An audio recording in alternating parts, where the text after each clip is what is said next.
안녕하세요, 친구들. 오늘 하루 즐겁게 잘 지냈나요? 해니의 동화나라. 오늘은 우리 친구들이 잠들기 전에 들으면 좋은 그림 형제 동화를 들려줄 거예요. 그림 형제는 독일 출신의 야코프와 빌헬름 그림 형제로 수많은 이야기를 발표하신 분들이세요. 대표작 어린이와 가정을 위한 동화에서는 210여 편의 이야기와 어린이 설화가 실렸답니다. 그럼 혜니가 우리 친구들 잠 잘 들 수 있게 그림 형제 동화 들려드릴게요. 춤추는 12공주. 옛날 어느 왕에게는 밝고 아름다운 딸이 12명이나 있었어요. 12공주는 노래와 악기 연주, 드레스 입기를 좋아했어요. 하지만 12공주가 가장 좋아하는 것은 바로 춤이었답니다. 왕비가 막내 공주를 낳고 얼마 후 세상을 떠나서 왕이 홀로 공주들을 키워왔어요. 공주들이 왕의 머리 꼭대기에 올라도 왕은 늘 딸들이 원하는 것은 무엇이든 들어주었죠. 하지만 요새 공주들은 평소와 달리 기운이 없었어요. 연설 수업 시간에는 입도 뻥긋하지 않았고 중요 대사를 초대한 저녁 만찬 자리에서도 내내 하품만 했죠. 왕은 공주들의 변화에 어찌할 바를 몰랐어요. 그저 이러다 말겠지, 다 지나갈 거야 하고 생각했죠. 그러던 어느 날 아침 왕이 왕실의 제화공으로부터 어마어마한 액수의 신발값 청구서를 받았어요. 무도화 12켤레에 대한 값이었죠. 왕은 탄식했어요. 이거 안 되겠군. 왕은 공주들을 서재로 불러내 말했어요. 내가 그동안 너희에게 너무 너그러웠구나. 이제부터는 공주로서의 본분에 충실하거라. 더 이상 밤늦도록 깨 있어도 무도회에 가서 춤을 춰서도 아니 된다. 그런데 놀랍게도 공주들은 왕의 명령에 전혀 토를 달지 않았어요. 심지어 늘 말대답을 하던 첫째 공주도요. 하지만 서재를 나서자마자 공주들이 숨을 죽여 키득거리는 소리가 났어요. 왕은 그 소리를 듣고 생각했어요. 공주들에게 뭔가 꿍꿍이가 있군. 그날 밤 왕은 일찌감치 공주들을 방으로 올려보내고는 문을 잠그며 안심했어요. 이건 다 공주들을 위해서야. 공주들이 조금이라도 잘못되는 건 바라지 않아. 그런데 이튿날 아침 시녀가 공주들을 깨우러 갔다가 복도에 벗어던진 무도화 더미에 발이 걸려 넘어졌어요. 신발들은 온통 찌그러지고 밑창은 닳아 구멍이 뚫려 있었어요. 시녀는 왕에게 달려가서 이 사실을 알렸죠. 왕이 볼멘 소리를 했어요. 공주들이 또 춤추러 나간 모양이군. 도대체 무슨 수로 빠져나갔지? 공주들이 자는 방은 높은 탑 꼭대기에 있었고 출입문이 하나뿐이었는데 말이에요. 왕은 공주들이 나간 방법을 골똘히 생각했어요. 창문으로 넘어서 나간 게 분명해. 왕은 공주들을 서재로 불러내 캐물었어요. 하지만 공주들은 좀처럼 어디에 어떻게 갔다 왔는지 대답하지 않았죠. 그날 밤 왕은 공주들을 다시 일찌감치 침실로 보냈어요. 이번에는 문도 잠그고 창문도 모조리 걸어 잠갔죠. 왕은 확신에 차서 말했어요. 오늘 밤에는 춤을 못 출 거야. 하지만 이튿날 아침 또다시 망가진 무도화 더미가 발견되었어요. 이번에도 공주들은 간밤에 무엇을 했느냐는 물음에 대답하기를 거부했어요. 왕은 끙 한숨을 쉬었죠. 왕은 다시 생각했어요. 누군가 그 애들을 도와주는 게 틀림없어. 그날 밤 왕은 공주들을 또다시 일찍 침실로 보냈어요. 이번에는 문과 창문을 모두 걸어 잠갔을 뿐 아니라 경비병들에게 보초를 서게 했죠. 왕은 이번에야말로 확신에 차 말했어요. 이렇게 하면 아무데도 못 가겠지. 하지만 다음 날에도 왕의 예상은 빗나갔어요. 공주들은 이번에도 왕에게 간밤의 비밀을 실토하지 않았어요. 그래서 왕은 그날 밤 경비병들과 함께 보초를 섰답니다. 하지만 밤새 아무 소리도 듣지 못했어요. 이튿날 아침, 너덜너덜한 무도화 한 더미가 또다시 발견되었어요. 왕이 아무리 막으려 애써도 공주들은 기어이 매일 밤 춤을 추러 나갔어요. 치러야 할 신발값 청구서가 점점 더 쌓이자 왕은 점점 더 화가 치밀었어요. 왕은 뾰족한 수가 떠오르지 않아 결국 이렇게 명령했어요. 어떤 사내든 공주들이 밤마다 춤추는 곳을 알아내면 12공주 가운데 하나를 아내로 맞도록 해주겠노라. 여기에 왕은 조건을 하나 달았죠. 하지만 만약 실패할 경우 짐 대신 밀린 신발값을 내야 하노라. 머지않아 한 젊은 왕자가 궁에 나타나 도전장을 내밀었어요. 왕자는 거들먹거리며 말했어요. 보나마나 쉽게 성공할 거야. 밤새 깨있다가 공주들이 가는 곳으로 쫓아가기만 하면 되는 걸. 하지만 그 말을 들은 첫째 공주는 생각했어요. 과연 그럴까? 취침 시간이 다가오자 첫째 공주는 동생들과 함께 침실 옆 작은 손님방으로 왕자를 데려갔어요. 그런 다음 크림을 듬뿍 넣은 따뜻한 코코아 한 잔을 왕자에게 대접했어요. 첫째 공주가 활짝 웃으며 말했어요. 부디 편히 쉬세요. 특별히 침대에 폭신한 베개를 몇 개 더 놓았답니다. 왕자는 침대에 앉아 코코아를 홀짝홀짝 마셨어요. 잠들 생각이 없던 왕자도 침대가 너무 아늑해서 눈꺼풀을 점점 떨구었어요. 첫째 공주는 키득거리며 동생들에게 말했어요. 오늘 밤 저 왕자가 우리의 흥을 깨지는 못할 거야. 내가 코코아에 잠 오는 약을 탔거든. 왕자가 정신을 차리고 보니 때는 이미 아침이었고 시녀가 자신을 흔들어 깨우고 있었어요. 복도에는 달아빠진 신발 한 무더기가 놓여 있었죠. 왕은 왕자가 밤새 잠만 잤다는 소식을 듣고 맞듣지 않았어요. 왕은 경비병들에게 명령을 내렸어요. 이 쓸모없는 애송이를 끌고 나가라. 그렇게 몇 달이 흐르는 사이 수많은 왕자들이 찾아왔어요. 다들 누구보다 자신감 넘치는 모습으로 등장했죠. 하지만 그중 어느 누구도 수수께끼를 풀지는 못했어요. 왕은 실망이 커져만 갔어요. 왕은 한숨을 내쉬며 푸념했죠. 왕자들이 너무나도 속수무책이로군. 누군가가 나타나 이 터무니없는 짓을 끝낸다면 좋으련만. 왕의 소망을 듣기라도 한 듯 이튿날 한 가난한 병사가 도전하러 나섰어요. 병사는 걸어서 궁으로 가던 중 한 노파를 마주쳤어요. 노파가 떨리는 목소리로 병사를 불렀어요. 거기 젊은이, 이 쫄쫄 굶은 불쌍한 늙은이 좀 도와주구려. 병사는 노파가 몹시 딱했어요. 그래서 자신도 가난하고 배고팠지만 갖고 있던 얼마 되지 않는 음식을 노파에게 나눠주었죠. 노파는 젊은이에게 진심을 담아 고맙다고 하며 말을 이었어요. 이렇게 친절을 베풀어준 데 대한 보답으로 작은 선물을 주고 싶네.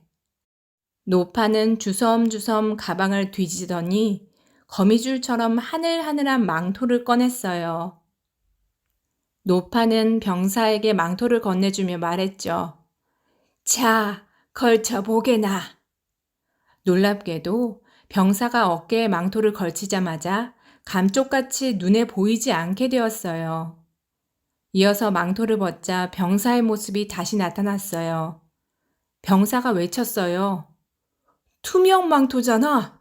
이 옷만 있으면 춤추는 12공주의 수수께끼를 풀 수 있을 게 분명해. 병사가 감사하다는 인사를 하려고 돌아보니 노파는 이미 사라진 뒤였어요. 병사는 망토를 조심스레 가방에 챙겨서 궁을 향해 가던 길을 계속 갔어요. 마침내 병사가 궁에 도착했어요. 왕은 저녁 만찬에 병사를 초대했어요. 왕은 생각했어요. 왠지 이 젊은이는 믿음이 가는데 성공했으면 좋겠군. 저녁 식사 자리에서 병사는 공주들에게 군대에서 겪은 모험담을 들려주었고 공주들도 자기네 이야기를 들려주며 병사를 환대했어요. 병사는 식탁에 앉은 12공주를 빙 둘러보았어요. 공주들은 우열을 가릴 수 없이 모두 아름다웠어요. 막내 공주가 병사를 보며 달콤하게 미소를 짓고 뺨을 붉히자 병사는 생각했어요. 막내 공주가 가장 사랑스러워. 잠자리에 들 시간이 되자 첫째 공주가 병사에게 묵을방을 보여주고는 따뜻한 코코아 한 잔을 내주었어요. 병사가 코코아 한 모금을 마시자 막내 공주가 초조한 얼굴로 병사를 바라보았어요. 순간 병사는 깨달았죠. 아, 이걸 마시면 안 되겠군. 그래서 병사는 몰래 코코아를 화분에 쏟아버렸어요. 그런 다음 큰 소리로 하품을 하고는 드러누워 코 고는 신용을 했죠. 병사는 공주들이 옆방에서 소곤거리는 소리에 귀를 기울였어요. 막내 공주가 말했어요. 그 병사 괜찮더라. 그런데 그 사람이 우리 신발값을 치를 형편이 될까? 오늘 밤에는 춤추러 가면 안 될 것 같아. 나머지 공주들이 외쳤죠. 그러면 우리는 오늘 밤 따분해질 텐데? 첫째 공주가 놀리듯 말했어요. 마음 약하게 굴지 마. 자, 어서 무도 하나 신어. 병사는 들떠서 속삭이는 목소리, 까치발로 걷는 소리, 드레스를 바스락거리는 소리가 나는 것을 들었어요. 그러다 갑자기 쥐 죽은 듯이 조용해지는 것을 느꼈어요. 병사는 투명 망토를 걸치고는 공주들의 방에 몰래 들어갔어요. 방은 텅 비어 있었어요. 그런데 방 한복판에 양탄자가 치워져 있었고 그 아래로 계단이 보였어요. 병사는 서둘러서 계단을 내려갔어요. 하지만 공주들을 따라잡으려고 서두르다가 실수로 막내 공주의 드레스를 밟고 말았어요. 막내 공주가 비명을 질렀어요. 에그머니나, 누가 내 드레스를 잡아당겼어. 첫째 공주가 돌아보며 막내 공주에게 말했어요. 바보 같은 소리 하지 마. 거기 아무도 없는걸? 옷자락이 못에 걸렸겠지. 계단이 끝나는 곳에는 놀랍게도 마법의 지하공원으로 나가는 문이 나 있지 뭐예요. 나무들은 서리를 맞은 듯 다이아몬드 가루로 뒤덮인 은빛 잎을 매달고 반짝반짝 빛나고 있었죠. 병사는 살아생전 그런 나무는 처음 보았어요. 병사는 그 나무를 가져가고 싶은 마음에 손을 뻗어 반짝거리는 잔가지 하나를 꺾었어요. 그러자 빠지직 하고 큰 소리가 났어요. 막내 공주가 놀라서 펄쩍 뛰며 언니들에게 물었어요. 저 소리 들었어? 누가 우리를 쫓아오는 게 분명해. 하지만 첫째 공주는 막내 공주를 나무랐어요. 바보 같은 소리 좀 하지 마. 분명히 성에서 불꽃놀이 하는 소리였을 거야. 첫째 공주가 앞을 가리켰어요. 눈앞에 달빛을 받아 은은히 빛나는 호수가 펼쳐졌어요. 호수 건너편에는 휘황찬란하고 근사한 성이 우뚝 서 있었죠. 폭죽의 불꽃이 하늘을 환히 밝혔고 수면에 반사되어 보석처럼 은은히 빛났어요. 호숫가에는 배 12척이 있었어요. 배마다 잘생긴 왕자가 한 명씩 타고 있었어요. 노를 저어 공주들을 성으로 데려가려고 기다렸던 거예요. 공주들은 물가로 폴짝 뛰어내려 하나씩 배에 올라탔어요. 병사는 막내 공주가 탄 배에 몰래 올라탔어요. 병사가 공주의 옆에 자리를 잡자 배가 위태롭게 흔들렸어요. 막내 공주의 배가 더 무거웠던 탓에 배를 모는 왕자는 다른 배들을 따라잡으려고 안간힘을 썼죠. 막내 공주가 말했어요. 오늘 밤에는 자꾸 이상한 일이 벌어지는걸. 하지만 다른 공주들은 그 말을 전혀 귀담아 듣지 않았죠. 호수 건너편에 도착해 왕자들은 배를 묶어놓고는 공주들을 안아서 호숫가로 올려주었어요. 쌍쌍이 12쌍이 성에 들어가자 병사도 뒤를 바짝 쫓아서 들어갔죠. 성에 들어서자 거울이 달린 거대한 문이 양쪽으로 활짝 열렸어요. 성 안에는 근사한 무도장이 있었어요. 벽에는 커다란 금색 거울이 늘어서고 거대한 크리스탈 샹들리에는 불을 환히 밝히고 있었죠. 모두가 무도장에 들어서자마자 갑자기 아름답고 경쾌한 음악이 울려 퍼졌어요. 음악 소리가 점점 커지고 모두 춤을 추기 시작했어요. 마치 음악의 마법에 걸린 듯 우아하게 빙빙 돌면서 춤추었죠. 미끄러지듯 반들거리는 대리석 바닥을 가로지르는 공주들은 하나같이 전보다 더 눈부시게 아름다웠어요. 하지만 병사의 눈에는 막내 공주만 보일 뿐이었어요. 막내 공주는 머릿결에 윤기가 흘렀고 눈에서 빛이 났고 곱디고 온 발은 바닥을 가볍게 스쳤죠. 병사는 생각했어요. 막내 공주와 춤추는 사람이 저 왕자가 아니라 나라면 얼마나 좋을까? 12공주는 신발이 닿을 때까지 춤을 췄어요. 그런데 음악이 시작될 때처럼 음악이 갑자기 저절로 뚝 끊겼어요. 그러자 모두 마지못해 배에 다시 올라탔어요. 왕자들은 노를 저어서 공주들을 호수 건너편으로 데려다 주었어요. 돌아갈 때에도 병사는 막내 공주와 한 배에 탔어요. 호수 건너편에 다다르자 병사는 물가로 뛰어올라 앞질러서 방으로 되돌아갔어요. 공주들이 탑에 도착할 무렵 병사는 자기 침대로 뛰어들었죠.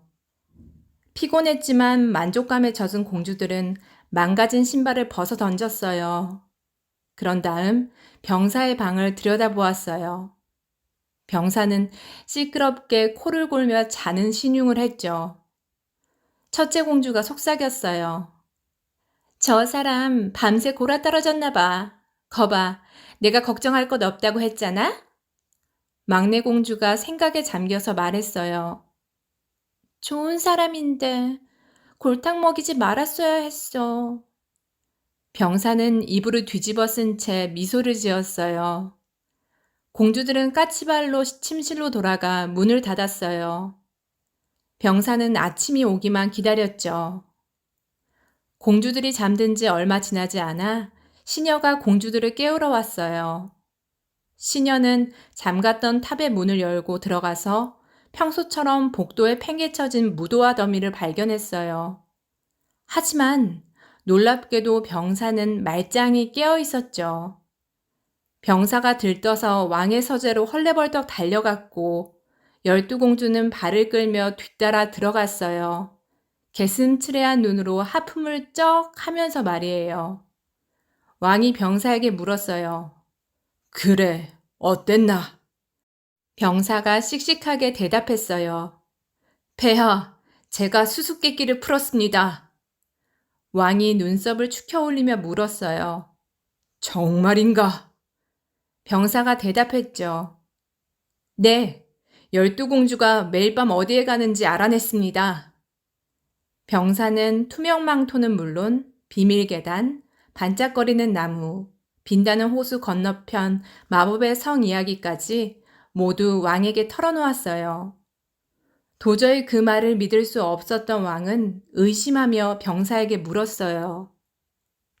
자네의 말이 진실이라는 걸 내가 어찌 믿겠나? 병사는 은빛 나뭇가지를 꺼내 보였어요. 자, 이것이 그 증거입니다. 그제야 왕은 병사의 말을 믿었어요. 왕은 공주들을 돌아보며 물었어요. 너희는 이제 뭐라고 변명하겠느냐? 공주들은 풀이 죽어 고개를 떨굴 뿐 아무 말도 하지 못했어요. 결국 막내 공주가 얼굴을 붉히더니 입을 열었어요. 저분 말씀이 모두 사실이에요. 저희를 용서해 주세요. 왕은 병사를 돌아보고는 말했어요. 자네가 수수께끼를 풀었군. 이제 받고 싶은 대가를 말해보게나. 내 12딸 가운데 어느 아이와 결혼하고 싶은가? 이번에는 병사가 얼굴을 붉히며 대답했어요. 가장 어리고 다정한 따님과 결혼하고 싶습니다. 물론 그분이 저를 원하신다면요. 막내 공주는 기쁘게 승낙했어요. 네, 좋아요. 그러자 왕이 명을 내렸어요. 이제 축제를 여세나! 그리하여 왕국의 온 백성이 성대한 궁정 무도회에 초대받았어요. 공주들과 손님들은 밤새도록 춤을 추었지요. 그중 누구보다도 왕이 가장 신나게 춤을 췄답니다. 곰과 굴뚝새. 어느 봄날 아침, 곰과 늑대가 숲속을 거닐고 있었어요. 아침 햇살이 나무들 사이로 비스듬히 비쳤고 지저귀는 새의 노랫소리가 산들바람을 타고 퍼졌어요. 곰은 그렇게 멋진 음악은 처음 들어보았어요. 곰이 늑대에게 물었어요. 친구, 이 아름다운 노래는 누가 부르는 건가? 늑대가 대답했어요. 친구, 이건 숲의 왕이 부르는 노래라네. 곰은 깜짝 놀라서 말했어요. 나는 숲의 왕이라는 게 있는지도 몰랐는걸. 그렇다면 그 왕의 궁전은 어디 있을까? 사실 노래를 부르던 새는 숲의 왕이 아니라 평범하기 이를 데 없는 작은 굴뚝새였어요. 잠시 후 굴뚝새는 부리에 지렁이 한 마리를 문 채 날아가더니 어느 나무의 가지 틈새로 사라졌어요. 늑대와 곰은 그 나무 쪽으로 살금살금 다가가서 빤히 올려다보았어요. 곰이 말했어요. 저 위에 궁전이 있는 모양이군. 올라가서 보고 싶은데. 곰은 안달이 나서 나무로 오르기 시작했어요. 하지만 늑대가 곰의 꼬리를 붙들며 말했어요.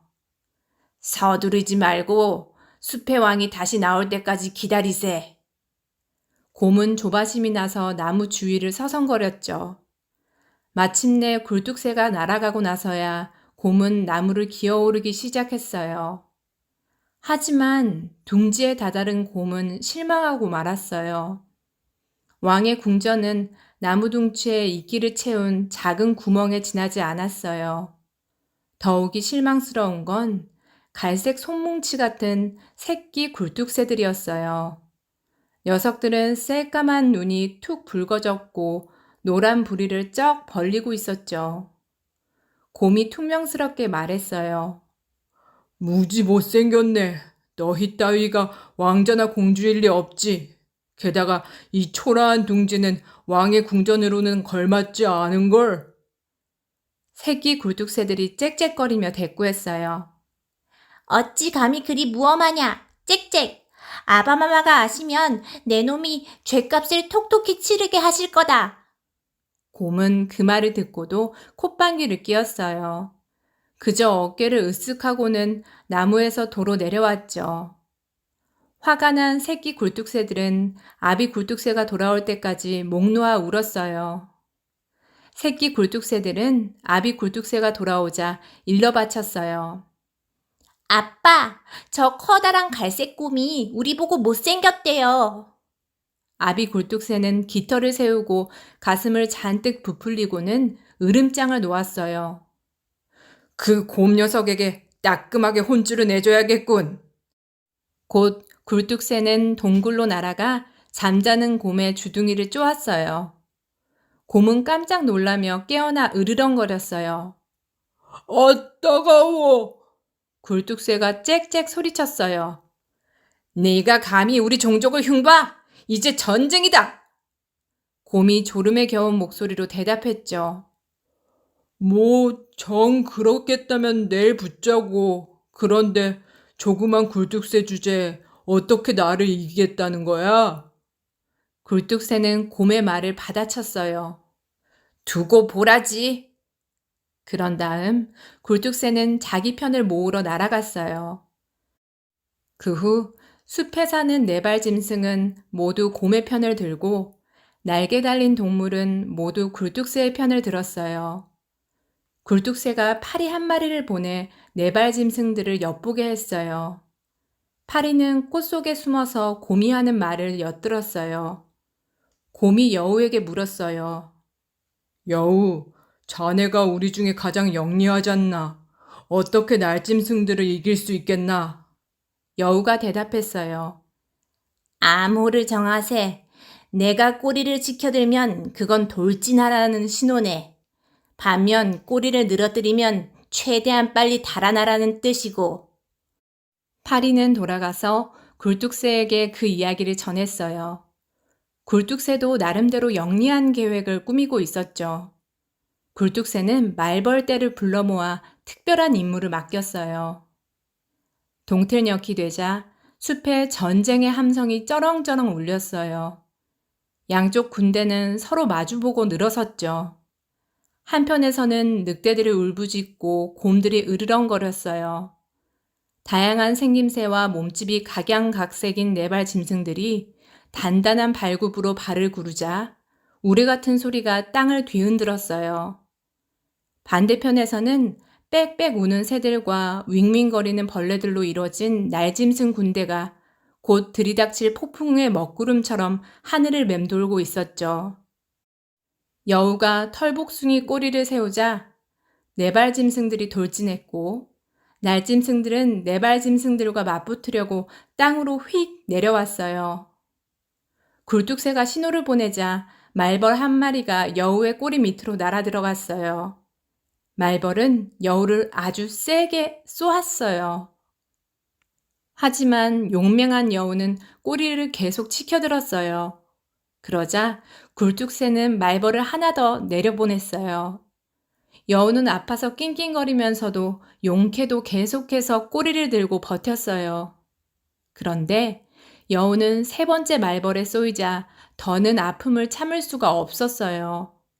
결국 꼬리를 두 뒷다리 사이로 축 늘어뜨리고는 훌쩍거렸어요. 이 모습을 본 네발 짐승들은 일제히 뒤를 돌아 전쟁터에서 물러났어요. 그리하여 작고 영리한 굴뚝새와 날짐승 군대가 승리를 거뒀죠. 굴뚝새는 의기양양하게 노래를 부르며 새끼 새들이 기다리는 집으로 날아왔어요. 굴뚝새가 자랑스레 말했어요. 우리가 곰을 이겼단다. 이제 그 녀석이 섣불리 우리를 또 욕하지는 못할 거야. 하지만 아직 분이 풀리지 않은 새끼 새들이 말했어요. 그래도 곰이 우리에게 사과해야 해요. 굴뚝새는 곰을 둥지로 불러냈어요. 곰은 또다시 망신을 당할까 두려워 바로 굴뚝새에게 달려왔어요. 곰은 나무발치에서 허리를 숙여 굴뚝새에게 인사했어요. 그런 다음 굴뚝새를 올려다보며 공손하게 사과했죠. 제발 나를 용서해줘. 너희에게 무례한 말을 해서는 안 됐어. 그러자 굴뚝새는 곰의 사과를 받아주었어요. 그렇다면 용서해주지. 단, 앞으로 우리 가족을 정중히 대하고 나를 숲의 왕으로 인정한다고 약속해. 곰이 엄숙하게 대답했어요. 약속할게. 그렇게 곰과 굴뚝새는 서로 화해했어요. 네발 짐승과 날개 달린 동물들이 숲 한복판에 모여서 화합을 축하했어요. 모두 함께 먹고 마시며 즐거운 시간을 보냈죠. 이후 동물들은 굴뚝새를 진정한 숲의 왕으로 인정했답니다. 집바귀 부리왕. 어느 왕이 공주의 결혼 상대를 찾고 있었어요. 왕은 먼 지역까지 수소문해서 공주에게 어울릴 젊은 남자들을 초대했어요. 그런데 공주는 찾아온 남자들에게 번번이 단점만 끄집어냈어요. 공주가 아무리 잘생긴 왕자에게도 퇴짜를 놓자 왕은 영 못마땅했어요. 첫 번째 남자는 얼굴이 새하얗어요. 늘 자기 생각을 서슴없이 말하는 공주는 투덜거렸어요. 우와, 귀신처럼 창백하네요. 두 번째 남자는 얼굴이 불그레했어요. 그러자 공주는 놀려댔죠. 토마토 얼굴이네. 세 번째 남자는 키가 크고 호리호리했어요. 공주가 말했어요. 콩줄기 지지대처럼 앙상하군. 공주는 네 번째 남자에게는 쪼글쪼글한 건자두라는 별명을 붙였어요. 다른 남자들에 비해 나이가 많았거든요. 공주는 모든 남자를 차례로 돌려보냈어요. 남자들은 모욕감을 느끼고 실망해서 돌아갔죠. 마지막 구원자는 다른 나라의 왕이었어요. 그가 왕자로 다가왔을 때 공주는 큰 소리로 웃음을 터뜨렸어요. 저 뾰족한 턱수염 좀 봐요. 꼭 집박이 부리 같아요. 도저히 저 남자랑은 결혼 못하겠는걸요? 그때부터 모든 사람이 그 왕을 집박이 부리 왕이라고 불렀어요. 왕은 공주의 무례한 행동에 머리 끝까지 화가 났어요. 그래서 왕은 공주에게 소리쳤죠. 너는 절대로 마지막 왕보다 나은 짝을 찾지 못할 거다. 그분은 매력적이고 너른 왕국을 다스리는 분이시다. 네가 공주답게 처신하고 사람들을 친절히 대하기를 거부했으니 나는 너를 이 다음에 오는 거지와 결혼시키겠다. 그날 오후 한 가난한 바이올린 악사가 동전 몇 잎을 구걸하러 공전에 왔어요. 왕은 그 악사를 안으로 들이고는 자신과 공주를 위해서 연주해달라고 청했죠. 악사는 낡아빠진 누더기 차림이었지만 그가 연주하는 음악은 감미롭고 애절했어요. 악사는 연주를 마치고는 정중히 왕에게 작은 답례를 요구했죠. 그러자 왕은 이렇게 선언했어요. 나는 그대의 음악을 정말 잘 들었소. 동전 몇 잎보다 큰 답례를 드리리다. 내 딸과 혼례를 올리시오. 공주는 왕의 말에 불만을 터뜨렸어요. 저런 사람과 결혼하라니 말도 안 돼요. 하지만 공주가 아무리 불평해도 왕은 맹세를 지키기로 단단히 마음먹었어요. 왕은 곧장 신부를 불러 그 자리에서 공주의 결혼식을 올렸답니다. 예식이 끝나자마자 왕은 딸을 돌아보며 말했어요. 이곳은 여자 거지가 있을 곳이 못 된다. 이제부터 너는 네 남편과 나가 살도록 해라. 그리하여 악사는 공주를 데리고 궁전에서 떠났어요. 머지않아 두 사람은 공주가 난생 처음 보는 숲에 다다랐어요. 공주가 악사에게 물었어요. 이 숲은 누구 것이죠? 악사가 대답했어요. 이곳은 집박이 부리왕의 사냥터입니다. 공주는 한숨을 내쉬었어요. 내가 그 왕의 청혼을 받아들였더라면. 공주와 악사는 길을 더 가다 암소들이 한가로이 풀을 뜨는 풀밭을 지나게 되었어요. 공주가 다시금 물었어요. 이 멋진 풀밭은 누구의 것이죠? 악사의 대답이 돌아왔어요. 집박이 부리왕의 땅입니다. 공주는 또다시 한숨을 푹 내쉬었어요. 내가 그 사람을 거절하지만 않았어도. 얼마 후 두 사람은 커다란 건물이 즐비하고 큰 길에 부유한 상인들이 붐비는 도시에 도착했어요.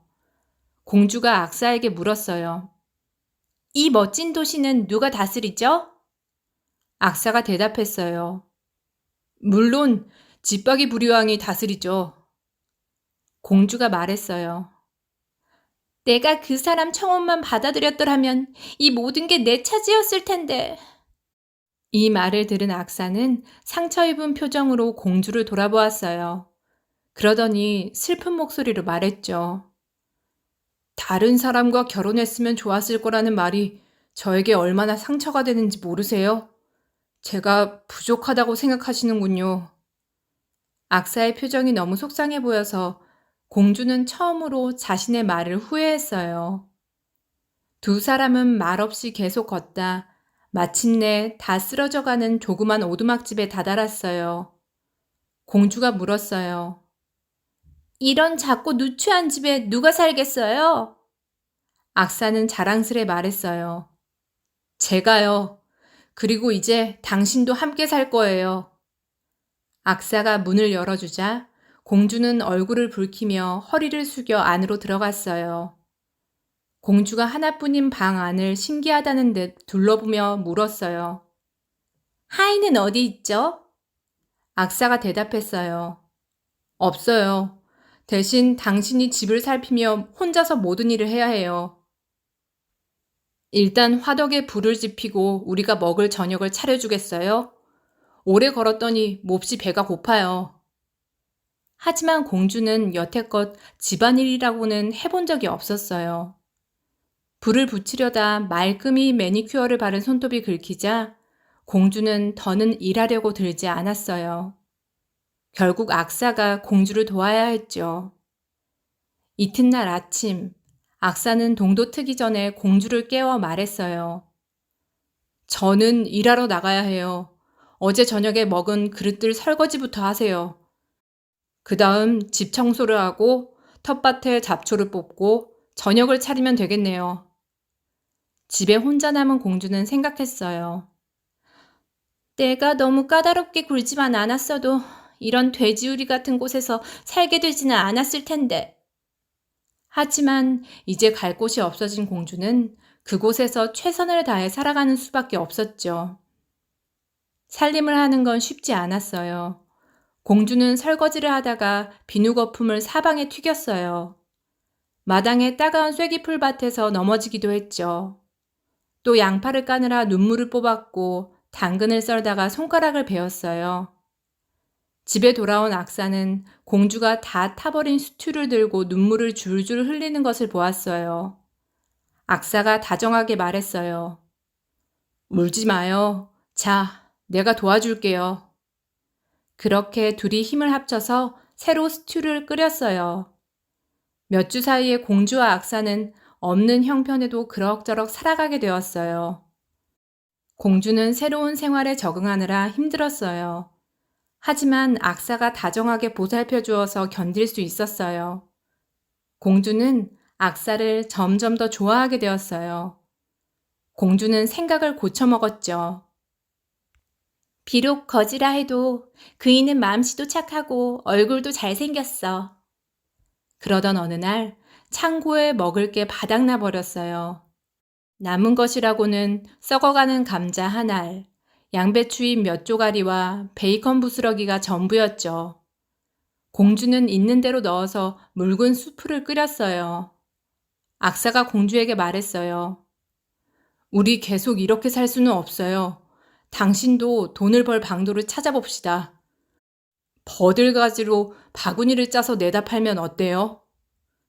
공주는 어떻게든 살림의 보탬이 되고 싶었지만 아무리 잘 엮어보려 해도 바구니는 자꾸 허물어지기만 했어요. 악사는 공주를 격려했죠.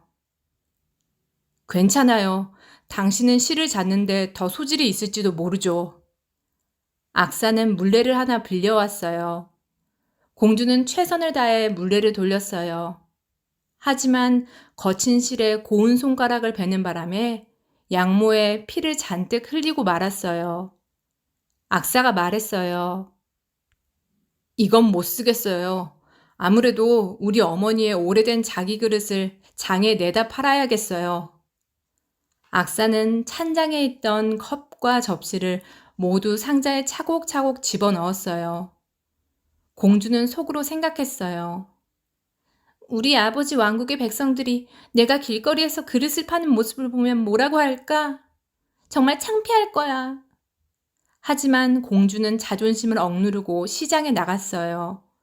그런데 공주가 아직 물건을 하나도 팔지 못했는데 웬 술 취한 남자가 말을 타고 멋대로 거리를 활보하다가 공주의 좌판을 들이받고 말았어요. 그 바람에 그릇이 모두 산산조각 났죠.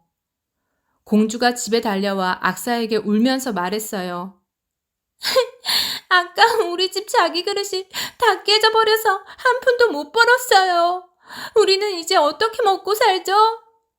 악사는 공주를 안심시켰어요.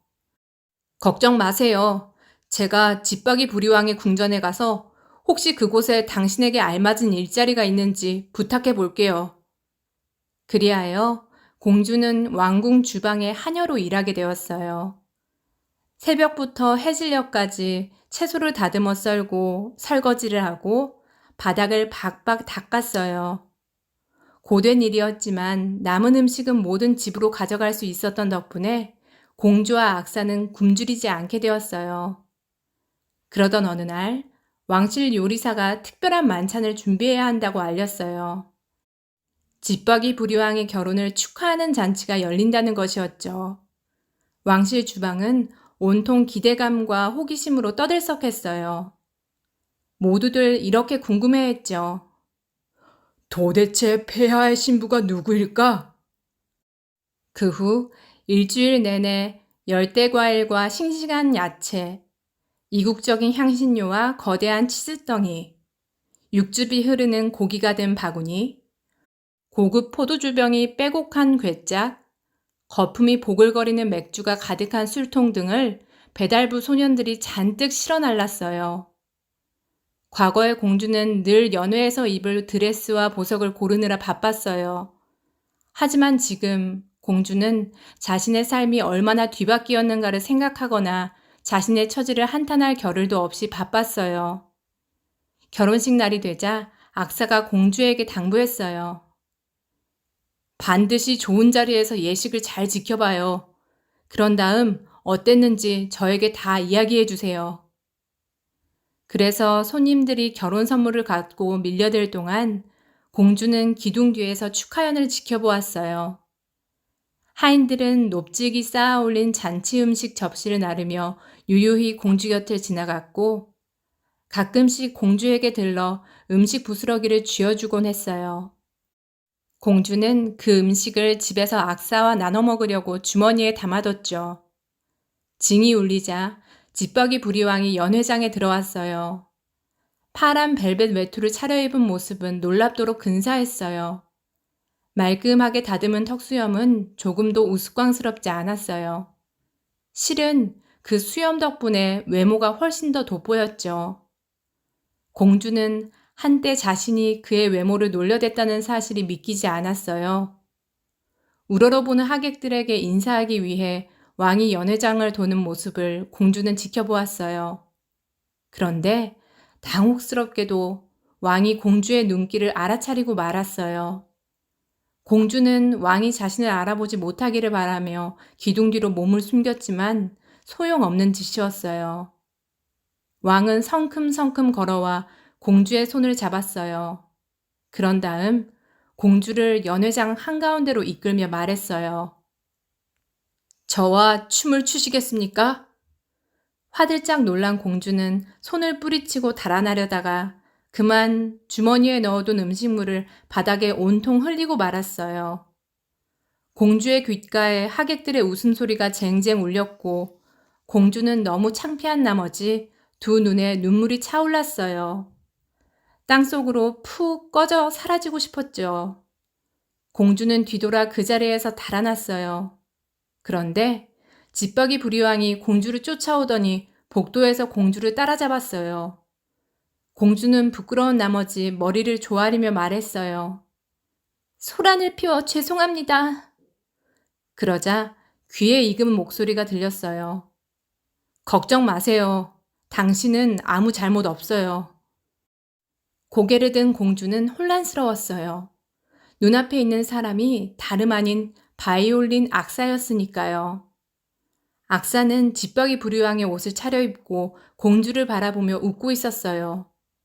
놀란 공주가 물었어요. 도무지 이해할 수가 없네요. 당신은 왕인가요? 아니면 제 남편 악사인가요? 악사는 대답했죠. 둘 다예요. 저는 당신을 처음 본 순간 사랑에 빠졌답니다. 하지만 당신은 저에게 관심이 없었죠. 그래서 저는 당신에게 겸손해지는 법을 가르쳐 주려고 가난한 악사로 변장했어요. 집박이 부리왕이 다정하게 말했어요. 당신을 속여서 미안해요. 하지만 저는 당신도 저를 사랑하는 법을 배웠기를 바랄 따름입니다. 공주가 미소를 지으며 말했어요. 네, 아주 잘 배웠어요. 그리고 앞으로 저는 직업이나 외모에 관계없이 사람들을 친절히 존경을 담아서 대할 거예요. 그러자 왕이 말했어요. 그렇다면 이제 진짜 결혼식을 올려야겠군요. 왕이 박수를 치자 하녀들이 공주에게 비단 드레스를 입히고 황금 티아라를 씌우고 세팅 구두를 신겨주었어요. 완벽히 변신을 마친 공주는 왕의 팔짱을 끼고 하객들이 함성을 지르고 환호하는 연회장으로 돌아갔어요.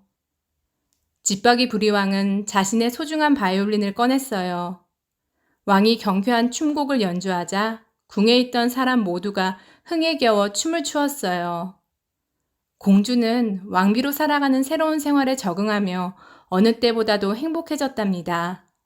그리고 집박이 부리 왕비는 약속대로 다시는 누구의 단점을 끄집어내지 않았어요. 그리고 과거에 자신이 매몰차게 거절했던 구원자들을 모두 찾아가 사과하고 그들이 신부감을 찾을 수 있도록 도왔답니다. 해니의 동화나라. 오늘은 그림 형제 동화 3가지를 들려주었어요. 어땠나요, 친구들? 이야기 하나하나가 우리 친구들의 마음에 쏙 들었기를 바랍니다. 그럼 오늘 하루도 알찬 하루였길 바라며 우리 친구들 잘 자요. 좋은 꿈 꾸어요. 안녕.